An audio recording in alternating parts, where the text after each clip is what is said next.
If your goal is to add AI so you can cut headcount for cost, you've already lost and you don't even know it. What industries do you see we're really going to notice a bigger impact? The service-oriented industries are going to get hit first. Anywhere there's a service involving a computer, you're going to start seeing the embedding of AI across those services. Anywhere where you've got a set of hands wrenching in and making something happen, that's going to take longer. Let's talk about that business structure. I'm particularly interested in what that structure of the future looks like. Almost all corporate structures are going to squeeze down to about 3 levels. I'm just going to have stewards managing orchestrators that are managing hundreds of sub-agents that are doing the execution plan. The iteration is going to be faster and more efficient and more efficient. This is why I'm urging companies to not sit it out and wait, because your competitor who gets this model and gets it working, their ability to iterate will be so fast. Evan Schwartz is a technology and innovation leader who helps organizations use AI to grow faster, operate smarter, and build a future where people and intelligent systems work together. Welcome to Using AI at Work. I'm your host, Chris Daigle. Each week, we'll be learning how today's business owners, entrepreneurs, and ambitious professionals are getting more done with smart use of tomorrow's tech. Let's get started. Right now, every business leader is asking the same question. What are we going to do about AI? If this is you, ChiefAIOfficer.com has the answer.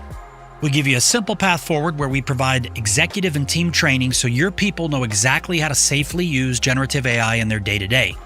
We also manage the deployment and implementation to make sure tools actually get adopted and deliver results. And we'll also guide company-wide transformation so AI becomes part of your operating system, not just another shiny object.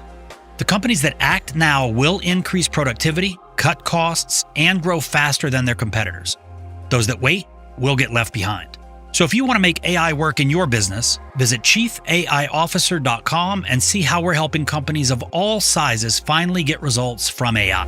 Hey everybody, welcome to another episode of Using AI at Work. I'm Chris Daigle, I'm the host, and I am coming to you from Austin, Texas, where our organization just sponsored and spoke at a Vistage event for local CEOs here in Austin, and we talked to them all about AI, and it's pretty fascinating to see the different pockets of America and where the adoption is happening.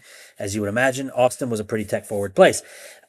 With that being said, that's why I'm not in our normal studio. I'm coming at you from an Airbnb, but our guest today is Evan Schwartz, and Evan and I had a chance we've been trying to do this episode for, a month or so, and we had a chance to talk, but he was on his way out of the country, heading to Ireland, Galway, Ireland, to facilitate. I'm going to let Evan talk about it a little bit, but today's conversation is going to cover really a lot of topics that are interesting to me. The impact of AI on education, what are younger users doing and how are they behaving with these? Because if you're listening to this and you got kids, and they haven't really picked up the AI bug yet, there might be some lessons learned from today that will help you communicate with your younger ones, the importance of starting to leverage AI in their business.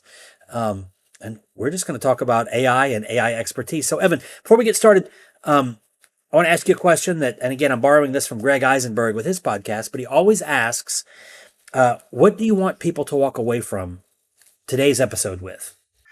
If we can inspire people to realize that we're not victims, we get to choose the future. Life happens because of us, but not to us. I would love that. I preach a person plus AI strategy, and I hear on more than just these two talking heads here today of how doom and gloom and how everyone's going to lose their job and all that stuff. We get to make that decision together, right? So person plus AI strategy isn't happening to us. And if you're not participating in the outcome, you might be part of the problem. So I'm hoping we can talk about it and I can arm your viewers with what they can do to help drive the outcome of a better world rather than the apocalyptic world that I think is getting a lot of clickbait. Skynet, Yeah. Well, then I'll tell you what, Evan, why don't we just start there? So tell me about this thesis of people plus AI. Or so how would you position it? Yeah, so it's a person plus AI strategy, Okay. and it really comes from a lot of background on digitalization, adoption. Where do people fit into it? So if you were just to kind of give you a juxtaposition between it, if you take all the tech and AI away and you go way back in time, it would take 200 people to plow an acre of land to grow food. And with the invention of the tractor, you can now do it with 2 guys. And now with the invention of AI, you could plow multiple acres with a robotic tractor with 1 guy. Right? Yeah. Yeah. But I guess the important note is you didn't lose the guy. You just reduced the number of people it took to manage the output of work. That's really the crux of the person plus AI strategy. AI, here's another way to look at it. AI would know everything about your business or know everything about business, but know nothing about your business, the way you run. There's a difference between knowledge and context when it comes to AI. So the person plus AI strategy squarely puts stewards in control of an orchestrator agent, sub-agents that are running the activities. The execution layer is very different than the strategic and the tactical layer. Humans still live here in the strategy and in the tactics. And there's a variety of, I guess, arguments and use cases I can give you to back that up, because that's where the agentic experience or the autonomous enterprise is going, right? The To replace the corporations human. of tomorrow is going to be very different than what we see today. And when you say that that's where it's going, you mean that the agentic is going to start getting into the places where it's been exclusively human? Or what are you suggesting there?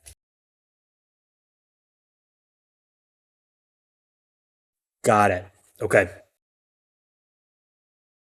Will it be explicit and known, or will it be, because if you ask 5 years ago, 3 years ago, if you ask somebody, are you using AI? They'd say, "Oh no, don't touch the stuff." But they use Netflix with a prediction engine, and they use Amazon so they weren't aware of it. Are you suggesting that this agentic contribution is going to be overt and explicit, or will it be? It's going to be a mix. I think there's going to be business directed use, explicit implementation, but there's going to be a consumer that is more implicit. For instance, I get up in the morning, I start my day, I go to the bathroom, I get in the shower, I get ready, I eat, I go to my car, my phone goes, "You're 30 minutes from work."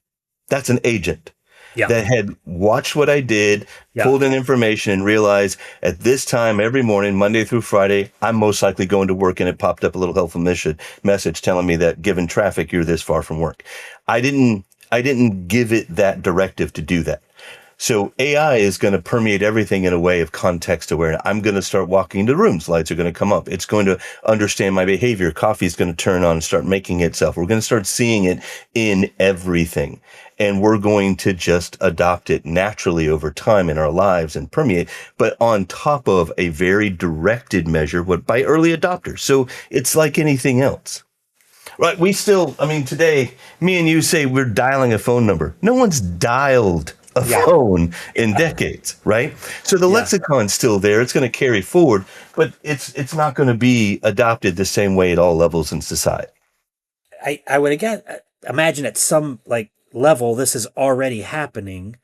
Like you mentioned, I guess with the announcement of the distance to work by Google Maps or whatever the thing is, that it's already happening. What industries do you see where we're really going to notice it? I guess it's going to have a bigger impact. The service-oriented industries are going to get hit first. Anywhere there's a service involving a computer, you're going to start seeing the embedding of AI across those services. Anywhere where you've got a set of hands wrenching in and making something happen, that's going to take longer, right?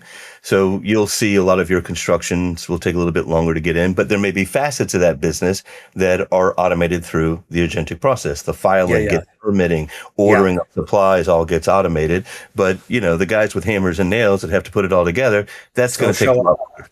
Yeah. So, not even shifting gears, but expanding on that. When we spoke the first time for our pre-interview, as I mentioned, you were heading to go and be a host or a judge at a mentor. A mentor at, what was the organization that was hosting this? So it's the IFTP Invent for the Planet. And what it does is it goes across, and I think the number is up to 60 plus number of colleges globally. And they all get these use cases or challenge statements, and they come together for a heads down, shut in workshop and try to use the best technology today to solve those global problems.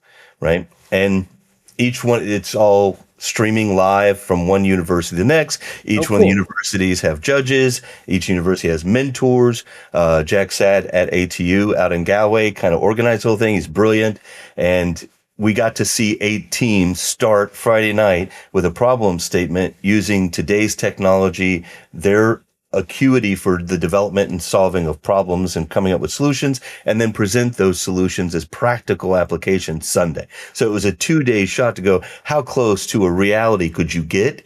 Yeah. And the shock and awe was that where it was a service-based problem, where they could solve it with today's AI technology, they went from problem statement to pretty close to a commercially viable product by Sunday afternoon. It was phenomenal to watch it. So they're hackathon vibe, they're building, and not all of them was code. Some of it was designing platforms to, evade floods in certain, different disadvantaged areas of the world that get flooded. What could we do from just simple rising up an elevated farm where they could grow and get it above so it wasn't all tech.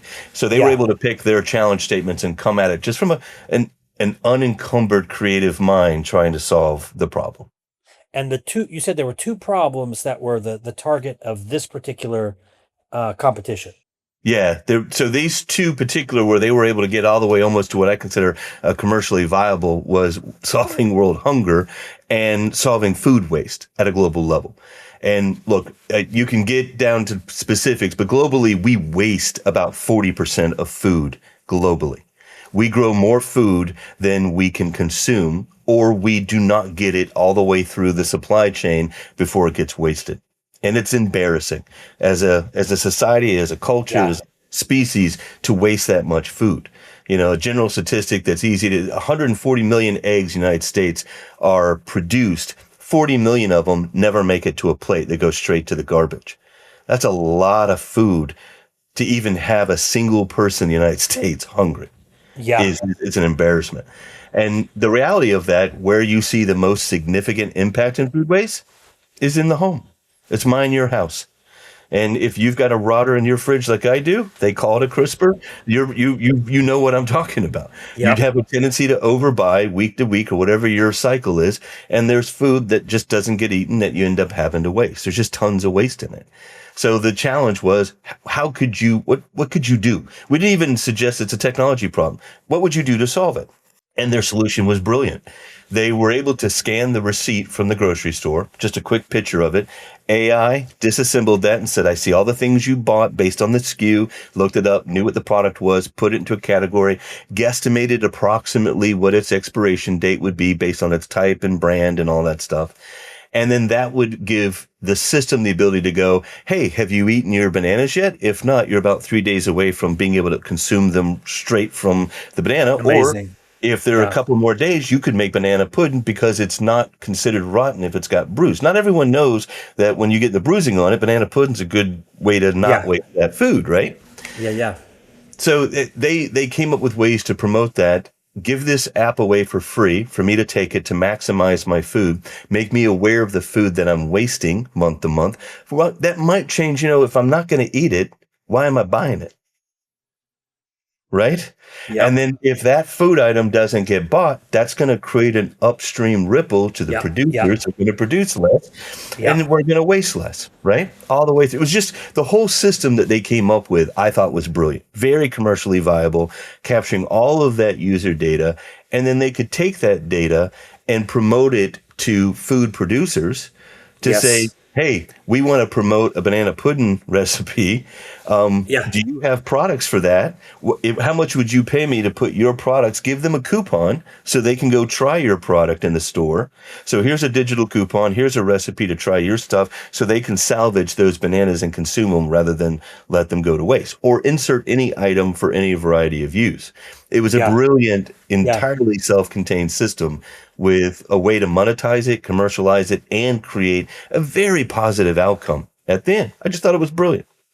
And it's interesting because without AI, the friction required to get participation from the user and all that. It would just be too much. But if Oh, I could take a picture as I'm leaving the grocery store, Bing, and forget about it, there and you I'm go. getting reminders that, items in my cart that I bought a week ago, it's time to eat them. I just the awareness alone, I would imagine, would have a pretty big impact on the food Yeah, waste. with recommendations of what to do with it. Because look, I Exactly. kind of pitched this back to my wife. I was so impressed with it when I came back. And she Yeah. goes, when I'm shopping, I have ideas in my head of why I bought that. Yeah. But when I'm throwing it out, going, oh, I meant to, we I were going to have forgot. this, and I just Yeah. forgot. Right? Same thing at Brilliant. my house. Yeah, for Yeah. sure. Yeah. So this opportunity came out of your work at the college level. Is that correct? So I'm also an adjunct professor at Jackson University. I think I got PAG, but it came out of AMCS Group. So my Okay. role as Chief Innovation Officer, we sponsor these. So we sponsor JU, we Oh, sponsor awesome. ATU. Because look, we're a technology company, so it's Yeah. sort of in our best interest to be looking for the best and brightest. So I'm going to tell you, these guys are probably going to get a phone call. But the reality is that gives us an opportunity to kind of look and see where things heading, where Yeah, are yeah, they yeah. right? And we're also seeing the transformation internal because our software, we sit at a global level. We sell software into resource intensive industries, the SaaS company. And we're seeing the challenge of these resource intensive, salt of the earth style industries. I call them wealth industries, where they're taking raw materials, processing them, getting them into new materials, producing a product and getting it back into the world, and then having the reverse logistics problem of, okay, I sent this thing out. I now got to get it back, break it out into its parts, sort it again to get it back into the supply chain to the point where it makes money. So we service the waste, the recycle, the resource intensive industries like paper businesses, scrap metal businesses. Those are very difficult industries because we spent thousands of years getting good at digging something out of a ground or harvesting something out of a ground because that farm or that mine doesn't move. But once I'm a products company and I'm sending it out to the world and it goes to 1 million stores and logistics has distributed it, getting that reverse logistics problem back in, that's a real problem. And then breaking it into its constituent parts. But if I don't have some kind of efficient system, I've killed any and all margin. It's cheaper to go back and just get fresh out of the ground. And we've got to get better at reusing these materials.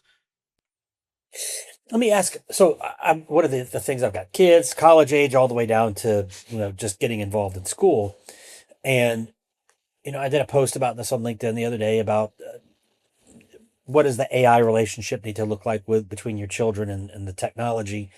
I don't have a lot of answers for it, and as we mentioned, we want to start with an abundant Yeah. frame on this. But when businesses ask me regularly, this is education and business, they ask me like, what does the future look like? Because, Mm. my daughters that are in high school they're not encouraged to use the tools.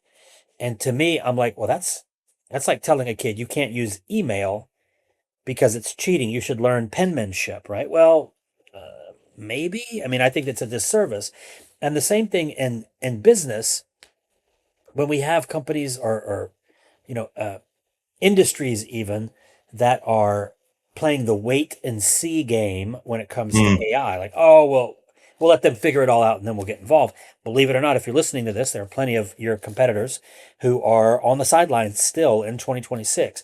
But let's start with, because I want your perspective on both, but let's start with what are you seeing at the college level when it comes to interest, ability, and perspective on generative AI for their careers, like their budding careers. So I just want to touch on first the university's perception of AI as a cheating tool was Yeah. a knee-jerk reaction very early. JU, because they're a privately funded college, Yeah. was able to wrap their heads around that early. That first year it came out, I think everyone had that knee-jerk. Oh, this is a cheat. And then they realized, oh, this is another tool.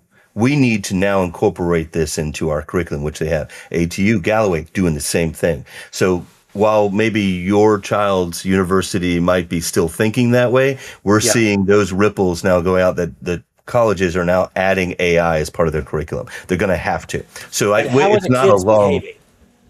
excuse me? How are the kids adopting? Do they see the importance of it? Are they looking at it as a shortcut? Or are they like, oh, I need to learn this new mechanism that will increase my economic viability? How are they looking I at think it? that's an unfair ask of young minds who are trying to get in the world. They're going to college to understand, to form that framing. Colleges need to take ownership at the higher education to put that framing in place. Get rid of your victimness, get rid of the slight that it's a cheat, and teach them how to properly use it. So what we're teaching at JU is the stewardship model. You're not going to go into the workforce worrying about how to longhand calculate. I think Elon Musk said this best. You could outperform with a single financial analyst and an Excel worksheet an entire skyscrapers of guys doing it by hand. It's the same thing, but there's no AI. It's just an efficient technology. And nobody put a bullet in the head of Excel. I remember the day of my teacher going, no, you need to learn how to do this. You're not going to have a calculator everywhere you go. Yeah, well, we showed them, didn't we? Yeah, we got that thing everywhere we go now. I get almost panic when I leave my house. Yeah, right. So, but it's the same principle again. Here's a new tool. Yeah, to frame it differently, I read an article, and this really frames it well, is it was a artistic photographer, the kind that just doesn't take pictures for weddings. He sets things up in a museum. You may have seen it. And he took a selfie of himself, and he described this portrait of a stark black and white, water dripping off, smoke in the back, just this compelling image. And AI came back and produced it, and his jaw dropped, his stomach fell. It was compelling. It was gorgeous off of what it was a selfie of him in a T-shirt. Yeah. And he went and had a walk, and he's like, I need to find something else to do in this world. After about an hour, he realized, you know what? I still had to tell it the lens, the lighting, the smoke effects. I had to describe that lighting impact on the image. I had to describe the color, the contrast. I had to use all the same knowledge I would. What I didn't have to do, I didn't have to set up a stage. I didn't have to create stage lights. I didn't have to have a guy with filters in front of it. I didn't have to have a smoke producer guy. And I didn't have to take 1,000 pictures hoping I get the right one. What we've done is we've compressed the iteration cycle, but the knowledge is still there. We just conducted an experiment at JU for being able to teach architecture, and we had juniors, mids, and seniors in there to go, do I need you to pound out 135,000 lines of code to be a good architect, or can you do it with today's modern tools, Claude Code and Vibe coding, and you can still get there? And it was just an interesting dichotomy between the juniors who didn't get the abstracted concepts of solid architectural principles, the seniors who didn't like the way it was done and still didn't get results out of it. But our middle guys appreciated the black box, knew enough to test the output, knew it was their input that was the problem. And they're the only ones in the class that produced a complete product, end to end, ready to go. So there's just a certain amount of what we're going to be teaching to the next generation isn't the hand doing long division. It's the fundamentals. What is the fundamentals of photography? What is the fundamentals of architecture? What is the fundamentals of engineering and design? I'm going to have this tool that's going to do all that labor. But for me to know the fundamentals, that allows me to drive tactical execution. So I'm probably going to come into the workforce a steward. I'll have 5 or 6 orchestrator agents I'm responsible for. When me and you go into our job today and the world around it, there's a construction site, there's something happened down the street, context comes at us through our senses naturally. We adapt naturally, and business has relied on the fact that humans can do that. You can have one conversation with your manager and you could pivot on a dime and start running a different thing. But if the context you gave an agent, and if you put it into production and no one's managing it, it's going to run that playbook over and over again, even though the world around it is changing, and it's going to start to have what's called entropy. You're going to get leaching of leakage, and then you're going to find out it's not doing it. It's not scaling well. It's not keeping up with it because you took the human component out of it that is meant to look at the metrics, look observability. Why is it going off? Oh, that's right, because it doesn't know that there's a traffic jam or construction here. We had to reroute. Let me give it more context that we're rerouting. Please recalculate and do it, and it brings the agent back into place. The world is going to, you're going to see this. This is Evan's view, right? But Evan's view is you're going to have board level, SLT, stewards. Almost all corporate structures are going to squeeze down to about 3 levels. You're not going to have the mass sub-hierarchy because it's too hard to manage more than 7 people. And when you do that, you have to spin off a manager and a group and a department to keep it functioning. I'm just going to have stewards managing orchestrators that are managing hundreds of sub-agents that are doing the execution plan We're watching that execution through Steward, keeping everybody in line, and we're reporting that up to make sure that those activities are fulfilling the strategic objectives for SLT. And SLT is now driving strategy. The iteration is going to be faster and more efficient and more efficient. So you see something going wrong, there's a competitive advantage. This is why I'm urging companies to not sit it out and wait. Yeah. Because your competitor who gets this model and gets it working, their ability to iterate will be so fast. Yeah. Imagine that photographer where he's using AI to produce art and a guy is still setting up his stage. That's an all-day event. Waiting for the pictures shot. to get one shot that he has to go into a black room. And this guy's like, I can get you 5 of those in about 5 minutes. What else do you need? So my ability to produce at the same level is phenomenal. And it is exactly what Elon was talking about, is that I used to have entire towers full of accountants with those cranking machines working it. And now I can get one guy with an Excel worksheet to outperform that entire tower. It's the same thing. Let's talk about that business structure, because I'm particularly interested in what that structure of the future looks like. Not necessarily at the high level. I think they're pretty secure. But it's the army, it's the bottom of the pyramid and the org chart that is at risk, let's say.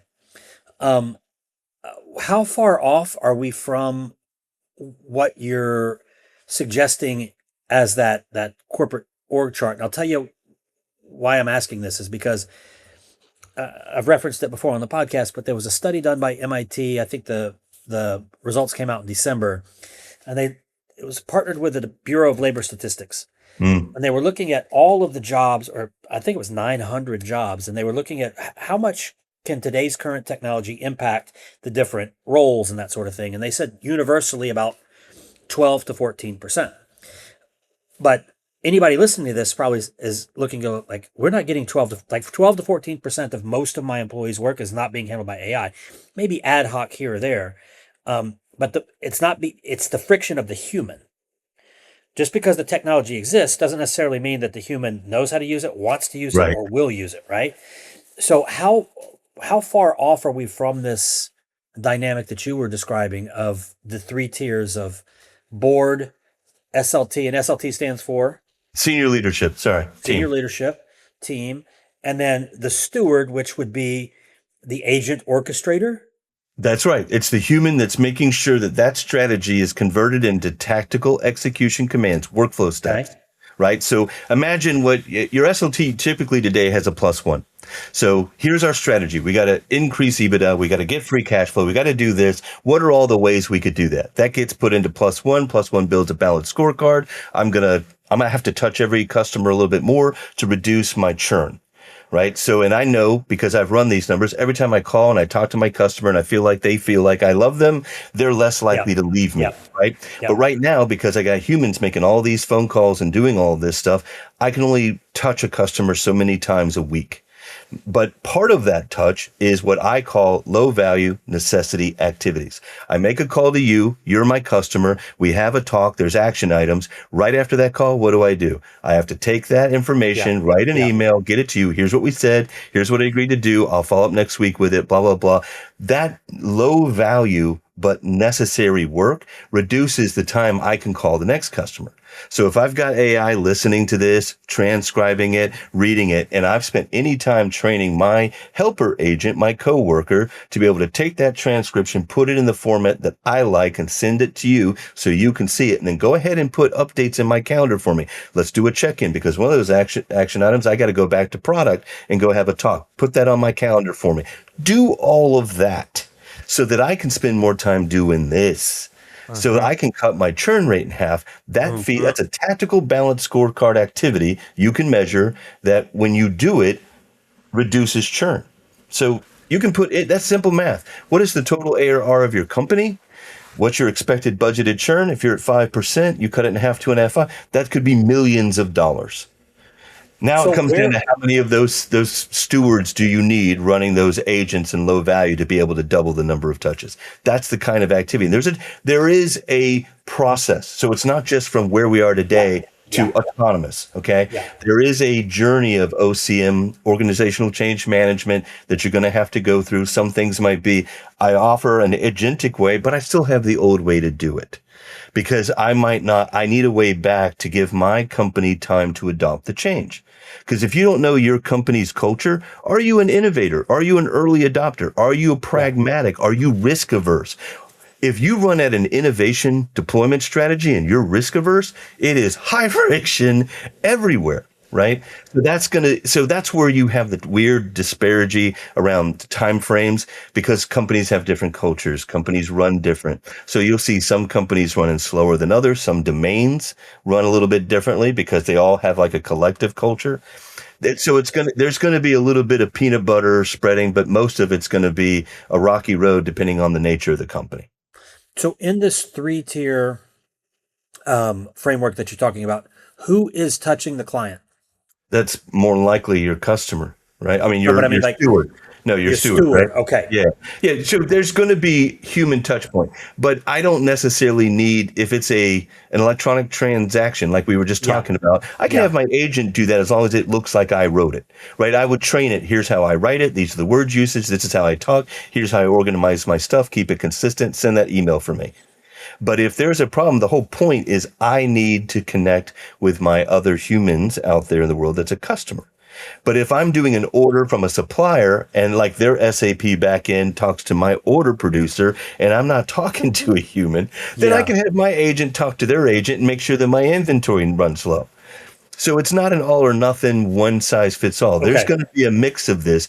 You will put humans where humans make sense, but as far as the agents go, none of them are fire and forget. You will have a steward above those. That steward might be able to control 8 or 9 orchestrators. So what used to be an entire department of financial analysts might be one guy running multiple stewards, and then that one guy does the human touch.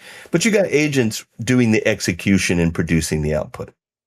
Interesting. So, and I'm going to dig in on this because I really like the future of what an organization looks like is unknown, but certainly not going to be the same as it looks with the traditional. Right. We've all seen the org chart. It looks like a pyramid, right? That's going to look a lot different. So this steward role is going to be somebody, they're going to have subject matter expertise on the domain. They're going to be domain experts over their orchestrator agents. You're absolutely right. They will also be good at understanding measurement metrics. I'm going to have a dashboard. I'm going to be watching and stewarding my orchestrator agents, interrogating them. Why did you do that? What was the problem? I need to improve the context. So they're going to be technical enough to know how to keep the agents on rails. The tech works if it has the right context. Yes. Everyone keeps talking about it fails at scale. It fails at scale more often that when you put it into scale, there's edge cases that it doesn't understand how to use. That's the person plus AI. That if you just fire this thing off and say, I'm going to unleash it on 2 million customers, and I don't think there's going to be a variance between those 2 million customers, I'm being foolish at that point. So what are the characteristics of an ideal steward in this lexicon? Obviously, domain experience or understanding like, oh, that number should not be that high. There must be something wrong with the agent or with the input or whatever. But they're also going to be interacting not just with the humans that are consuming the deliverable of those agents necessarily on your client side, but also internally interpreting the strategic demand from the board level, the strategic plus tactical from the senior level. What's that? What would I study today to be good at that in a year or two? Yeah, so there's fundamentals I would say that would need to fit, and this is being explored, right? So the domain knowledge is going to come with its own bag of tricks, right? If I'm in my customer success mode and I own my customer success orchestrators, I need to understand how to do problem solving with my customers. I need to know how to engage and be a good communicator. There's going to be a different profile for that type of steward than someone who's in finance. I need to be able to understand net present value. I need to be able to look at my metrics. I need to look at my inbound. I should be able to see on my dashboard if we're off or we're trending off. And then I need to be able to dig in and find out why we're trending off of whatever the metrics that designate success. It is just someone who is well organized, able to monitor and react to inbound stimulus and be able to then give appropriate, clear communication, that's context, into your agentic orchestration layer so that they can now drive the sub-agents, which are just very narrow action. There's not everyone that's going off of a mega agent has gone off. They're chasing a rainbow. They'll never get you. Yeah. So for keep sure. it narrow, keep it short. This agent does this and does it very well. Okay, so let's talk about this. Normally, when you look at an org chart, you assume that the people that are higher up in that org chart towards the top of the page, they've got more experience or that they've got like a natural ability at that, whatever that role is. And that those that fall under them aren't as motivated or they haven't had enough experience to ascend the corporate ladder or whatever, right? But if we don't have to have that army everybody wants all A players. Yeah, sure. A players are hard to find and they're expensive and they have choices. So if their environment isn't filling what they're looking for, they can go somewhere else. So in this environment, I don't have to worry about losing if my agents are performing at the A player level. I don't have to necessarily worry about them getting poached. Right. So that goes out the window. However, is that an entry level? Not going to say entry level, but would I almost want what would be today the equivalent of like a department head to be at the steward level? Yeah, because anywhere you have humans, you're still going to want a training and the ability to grow that human into the role that you need them. So it could be, I have a very large financial services and consulting division, and I've got my big wealthy customers and I've got my smaller customers. Maybe my entry-level stewards start here in my smaller customers, and they learn how to play and then grow. So you will see, but it's going to be lateral and very limited up. It's not going to be anywhere to the end tiers where I've got departments under teams. You're just not going to see that level of hierarchy today. It'll be extremely flat. So this kind of fits into a question that I've been getting more recently than I ever had before. And that is, hey, in our industry, if we don't have, because, Dario Amodei from Anthropic, I think in May of last year, and he repeated it again earlier this year, was suggesting that 50% of white collar entry level jobs, they're not going to exist. They won't be needed because they fall under that steward, below the steward that you were just talking about, right? So when I say that to certain professionally, or especially professional services, they say, well, those people from tomorrow are going to be the ones that after 15 years have my job. How do we create that pipeline? And they may be looking at it the wrong way. They may be, but it's a question that I have not been able to answer. But how do we? Because I started at the bottom, and now here I am at the because level. you had to learn the tactical skills. Right. You don't need to learn that anymore. The agents are handling the tactical execution. What you do need to learn is the fundamentals of that domain. You need to know what good looks like. And you need to have great communication and orchestration skills. You got to be able to look at a dashboard, see that it's going off rails. Why is it going off rails? That takes almost a triage, troubleshooting, QA, discretion. Yeah. And then you need to know, okay, once I've identified the problem, what's the best course of action to correct? And then let me drive that down into my orchestration. It is new muscles, right? It's not the old muscles.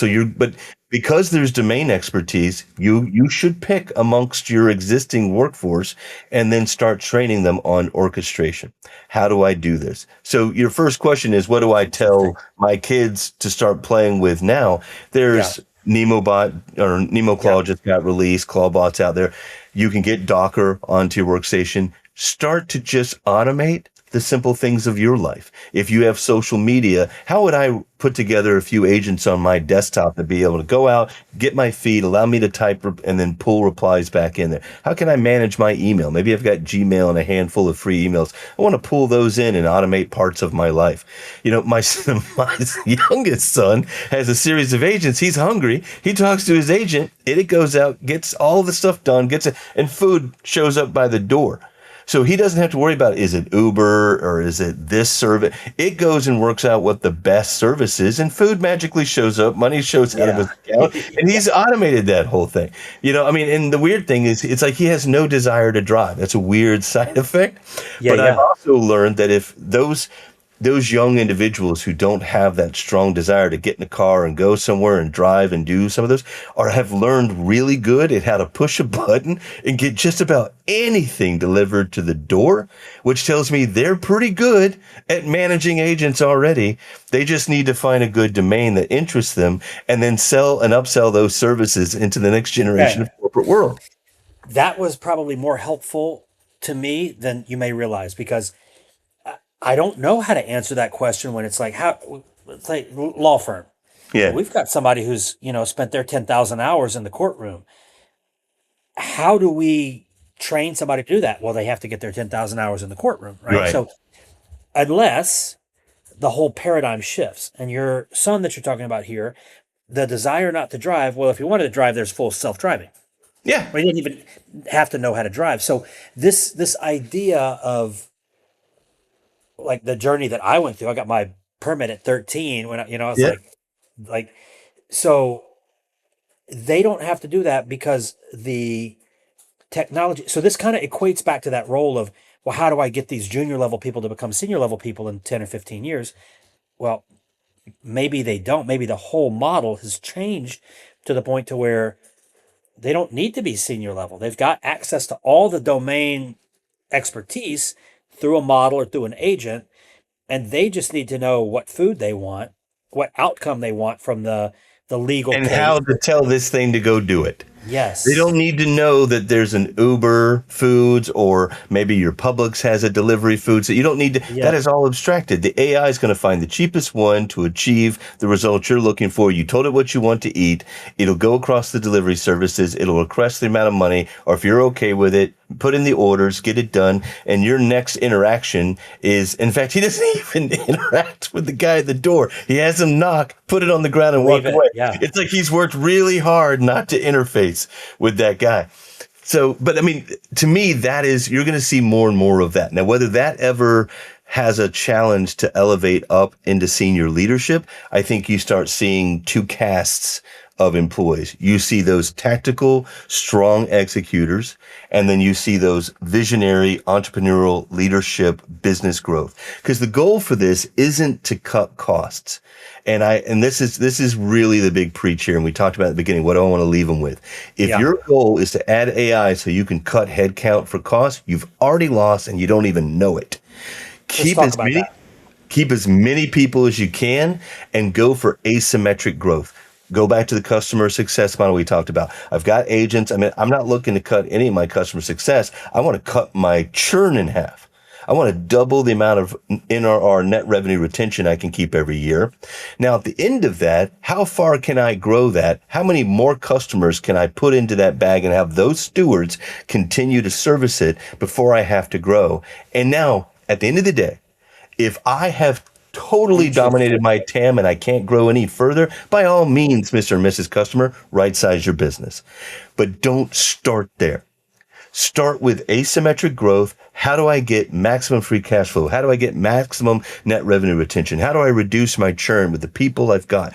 It is a new muscle. It's not a job description you can put out. No one knows how to be a, well, except for my son, but no one else knows how to be a steward, right? Now, there may be a few of these guys that have come in and cracked the code. I see it all over the social media. I've got agents doing everything for me. Sure. There's a few early adopters, but the general population is going to need to be taught.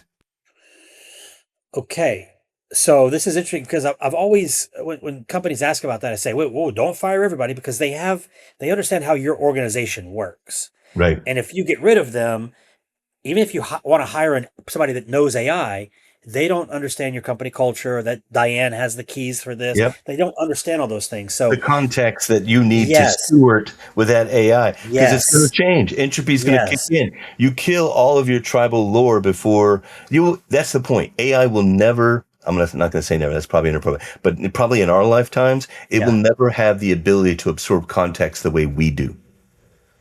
I go into a business. There is no communication from my boss's boss that says, hey, the water cooler is not working today. You need to go down. That's organic context that we as humans just through interaction get, and the business takes on. But an AI is going to keep doing the same thing because it never gets that. It needs its steward. It's humans. We're the bridge to reality for it. to stay efficient, to stay on track, to stay doing the things that worked really good in the lab, but isn't working so great out in the world. That's what the steward is really doing. And now that you realize that my steward can achieve 10 times the work, and I just spent a bunch of money training my entire department to be stewards, I'm not exiting those guys. I'm going to go grow my business 10x because I just spent a lot of money training this entire department how to be stewards. It's a new muscle. There's nowhere in the market to get it today. No one's putting that skill on their resume, probably not for 3 to 4 years. So you better keep your resources, learn how to invest in them. They've got your domain knowledge. They know your culture. Go for asymmetric growth. Pick that. Once you're done growing, I don't know any business that's ever said, I've grown big enough, I don't want to grow, but maybe you are. Then by all means, right size your business.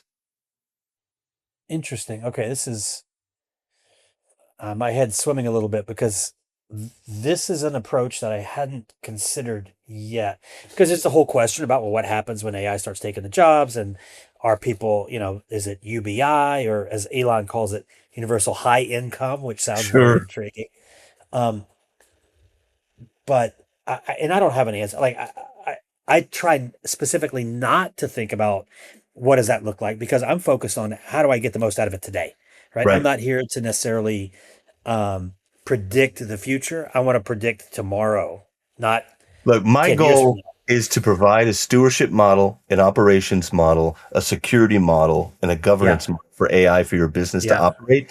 But it does involve holding people until you've gotten all of your gains, and then you right size. It's really the trick. It's not much harder than that, right? So if your private equity, your board is you need to, cut 50% of your workforce, calm down.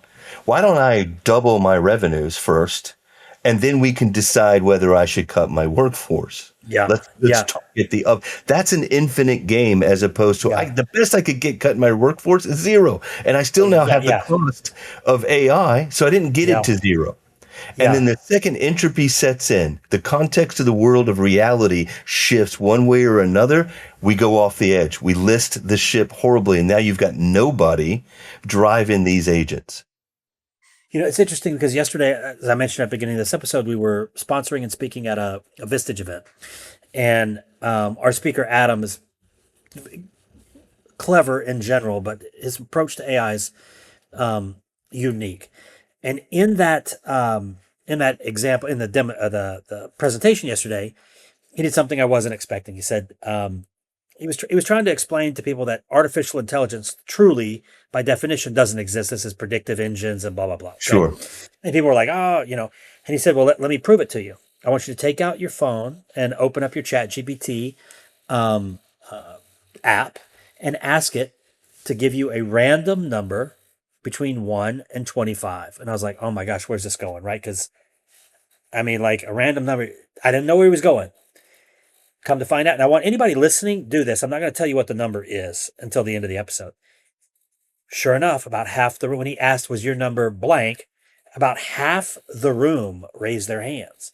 And this is a room of 80 people, right? So that means, 50% got the same quote unquote random number. Now, but why is that? It does that because it's a predictive engine based on models of statistics. You could have rephrased that question to say, write a piece of code that generates a random number, execute it, and give me that. And even then, the purist will tell you a computer can't really generate a random number. It creates a feed. And that's what I'm going with this. Yeah. If we get rid of the people, then there will not be the opportunity to introduce true creativity, whatever the equivalent is of randomness. Maybe it's creativity. Yeah, right? It's called stochasticness. It's cellular automata. It's formed from chaos, right? It's creativity. It's je ne sais quoi. Yeah, but the model will predict randomness. It'll give you the probability. If you were, because look, I'm with your guy because I actually teach on how to build these deep neural networks. Yeah. At its simplest, it's a normalized curve plus or minus Z formations with a linear model going through it, and you're predicting outside the model. If I have this many on X, I go up to Y. Here's a likely outcome. Yeah. Now it's just that on steroids. When they talk about dimensions and billions of parameters. That's a 2-parameter model, right? Yeah. How much money, how many tables I have in my restaurant. At this point, I've tracked 5. I get this much money. So can I produce that at this number of tables, I'd make this much money? That's a predictive model. We do it in finance all the time. Take that to the nth degree, and that's where you're getting AI. So asking it to understand chaos and make form out of it is uniquely a human feature. It's called cellular automata for a reason. Yeah. It'll do predictive probability. The normalization curve is our best predictive model for chaos systems. Just about, I'm sure you've seen the ball bearings where you flip them and it creates that little hill no matter how many times you do it. Yeah. That's a normalization curve. Yeah. It's just a statistical anomaly that is like a property of our reality. So that reinforces on why I would want the human involved in my business, not just because of morals or ethics or, soil green is people or whatever, but because if I eliminate the individuals, I can be tricked into thinking that my business is adapting to what's happening when the reality is it's not. It's not. Yeah, take that exact same example. So if we want to beat this dead horse, I got customer success. I'm trying to reduce churn, and I've actually put a call service agent out there to cut half of my inbound calls. That statistic's measured. I've cut half of my inbound calls. My costs go down, green. And then I come to find out when I get my quarterly reports, I've lost half my customers. My inbound call didn't get dropped because of the agent. It got dropped because no one wanted to talk to an agent. And so I lost half of my customers to churn because they didn't like it. And I wasn't measuring that. So you just got to be very careful. Yeah. I didn't know I was going to go in this direction. And I never do on these, like the conversations. I know that I'm bringing on people who are thinking, dreaming, sleeping, eating AI. And I'm always curious, like, what are you, like, how are you thinking? That's kind of the main purpose of this podcast, is to peek into the minds of other people who are thinking about AI as much as I am, right? And so I never know where it's going to go, but this is not the direction that I wanted. But sorry, no, it's perfect. Because this is something that this organization of the future or of today or whatever the timeline looks like with AI is a question that's relevant to every organization. Yeah, everybody listening to this, because if you're listening to this, you're either at the top, you're somewhere either at the top or at the bottom of that pyramid of the org chart. So this understanding of this leaner, certainly not as vertical as it was, right? Like only a few layers, because I want the answer. I want to start building my company that way. I want to advise other companies on how they should be building it. But if I don't have the answer, we're kind of like, well, let's try this, right? I mean, we can adapt the technology to fit into the current paradigm, but that's not really necessarily preparing somebody for what it looks like in 5 years. It's keeping them participating at a competitive environment, but they're not necessarily, hey guys, here's the real way to go. They're not going that direction. So, and I don't have that answer. And so I'm always looking for it. And I didn't know that that's where we were going to go with it today, but I've gotten some definite takeaways or new thought considerations on what does this mean for the organization of the future. So thank you for that one. And you kept mentioning JU, but that's Jacksonville University? Jacksonville University, sorry, yeah. JU. In Jacksonville, Florida. Jacksonville, Florida. Okay. And that's where you're currently the adjunct teaching? So I'm an adjunct professor. I teach technical project management because these things need to be adopted. Yeah. Architecture, we're looking at how to still get architects when there's no coders, because that's our current escalation path, right? Yep. So you got to figure out, to your point, how do I get these guys if I've taken this, if I've clipped them at the knees? I got to come up with another progression path. And then, of course, my role at AMCS Group is just a pleasure every day. We're inventing ways to save the planet, come up with more efficiency. One of our AI models saves 17 gallons a year off of a waste truck that goes around and picks it up. You got 14,000 trucks. That's a lot of diesel not burning. That's a bottom line impact. And all that was just rethinking about how you do the pickup. Well, thank you for that. From the rest of the world, thank you for. Well, and that's just one of those efficiencies. It's the whole point of an ERP. I've been doing ERPs since the late 80s, early 90s, and it's an efficiency engine. It's meant to make businesses more efficient. And so AI is just another rung in the long rung of tools to do this. It's just going to look a little bit different. The OCM component of AI is very different than the classic ERP, where I still have humans being very expensive modems, modulate, demodulate. I'm taking data from one thing, I'm hand jamming it into a screen, and it's transferred. So that's a very expensive modem.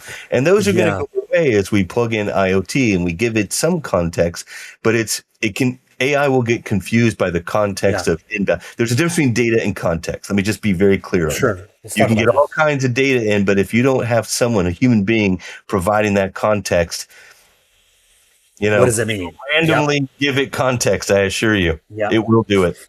Oh, and before we close, I want to give everybody that number. If you've run that experiment, give me on ChatGPT particularly, give me a random number between 1 and 25.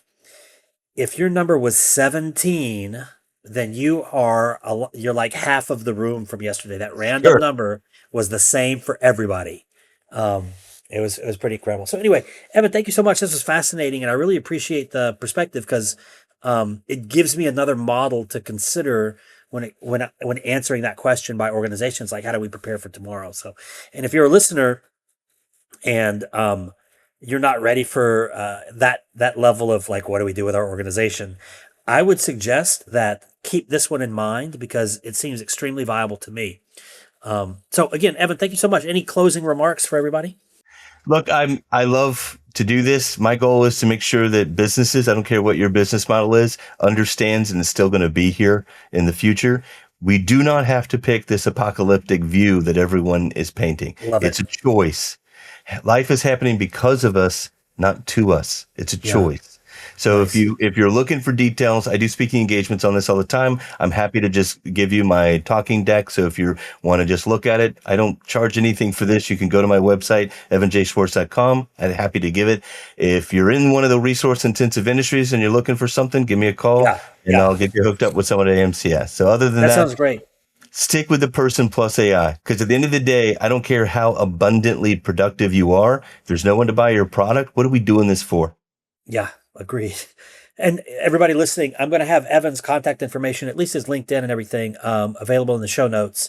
And like he said, if your industry is resource intensive, the stuff that they're doing at AMCS Group is, I don't hear a lot of people talking and thinking about it that way. So I'd encourage you to follow what they're up to and even reach out to Evan to get some perspective on this. We're sustainable and profitable. Love it. Love it. You don't have to be one or the other. And thank you so much for listening, everyone.